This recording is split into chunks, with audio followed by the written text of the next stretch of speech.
अचानक से अडेनियम के पत्ते पीले पड़ने लगे, क्या करें। नमस्कार मित्रों, मैं ममता वाजपेयी भोपाल से।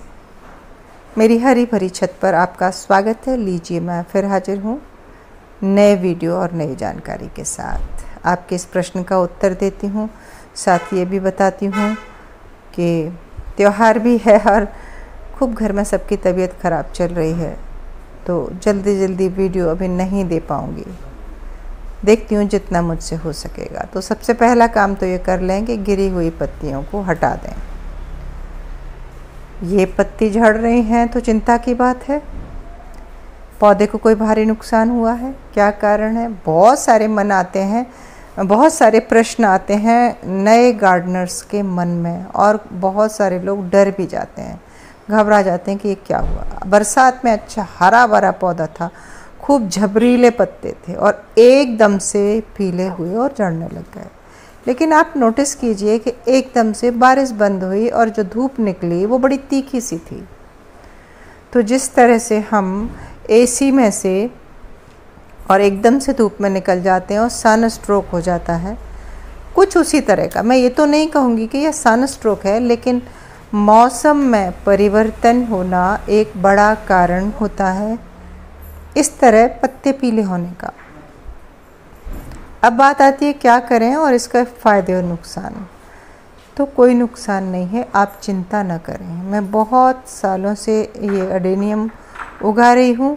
जब भी गर्मी से एकदम ठंड पड़ना शुरू होती है तब भी ठीक यही व्यवहार करते हैं ये, और जब एकदम से बरसात के बाद तेज़ धूप आ जाती है, तापमान में एकदम उछाल आता है। रात तो ठीक है, लेकिन दिन की जो धूप है, अभी बारिश बंद हुई लेकिन जो धूप निकल रही है वो ऐसी चुभती हुई धूप है कि जैसे जला देगी। तो भाई ये भी जीवित चीज़ है और ये रिएक्ट करते हैं और पौधा अपने पत्ते गिरा देता है। लेकिन ऊपर की जो 4 पत्तियां हरी होती हैं ना, छोटी वाली, वो हमेशा रहती हैं, जिससे पौधा आगे ग्रोथ ले लेता है। और जो पत्तियां झड़ा दी हैं, इससे नुकसान कुछ नहीं है। क्यों नहीं है नुकसान? क्योंकि बहुत ज़्यादा पत्तियां होती हैं तो पौधा बहुत ज़्यादा खाना बनाता और फिर वो एक और अच्छी वेजिटेटिव ग्रोथ लेता। लेकिन अभी कुछ पलों के लिए, कुछ समय के लिए इसकी ग्रोथ रुक जाने वाली है, क्योंकि इसकी पत्तियां कम हो गई। पीली पत्तियों को आप हटाने में, गिरने में हेल्प कर दें, और वो जो पत्ते में गमले में गिर रहे हैं ना पीले पत्ते, वो कभी सड़ेंगे, फंगस क्रिएट करेंगे, तो उन्हें हटा दें, साफ़ कर दें। पौधे में कम पत्तियां रह गईं, अब पौधा थोड़ा सा स्ट्रेस में आया, उसकी ग्रोथ थोड़ी स्लो हो गई और वो अपनी एनर्जी अब कलियां प्रोड्यूस करने में लगाएगा। इससे पहले मैंने एक वीडियो बनाया था कि अगर ज़्यादा पत्ते हैं तो मैंने कैंची से काट दिए थे।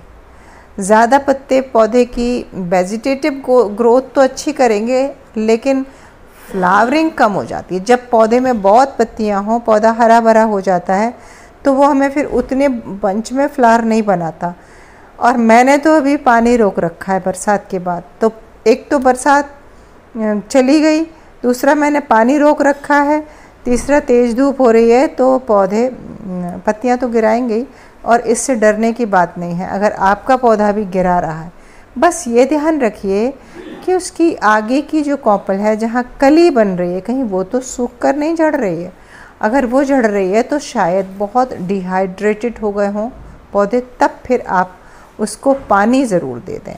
और अब चूँकि हमें अच्छी फ्लावरिंग चाहिए, पौधे की पत्तियाँ कम हो गई हैं, तो इस वक्त आप ऐसा खाद दे सकते हैं जो फ्लावरिंग को प्रमोट करता है। पोटेशियम युक्त खाद, अगर ऑर्गेनिक पोटेशियम या नॉन ऑर्गेनिक भी आप यूज़ कर सकते हैं पोटास इसमें, क्योंकि ये कोई एडिबल चीज़ तो है नहीं, तो आप डाल सकते हैं। बोन मील भी डाल सकते हैं आप इसमें, आपके पास जो हो घर में। मतलब मैं ऑप्शन बता देती हूँ कि आपके पास बोन मील हो तो डाल दीजिए, पोटाश युक्त खाद हो तो डाल दीजिए। आप 19-19 भी डाल सकते हैं थोड़ा सा, तो उसमें पोटेशियम तो होता है थोड़ा सा।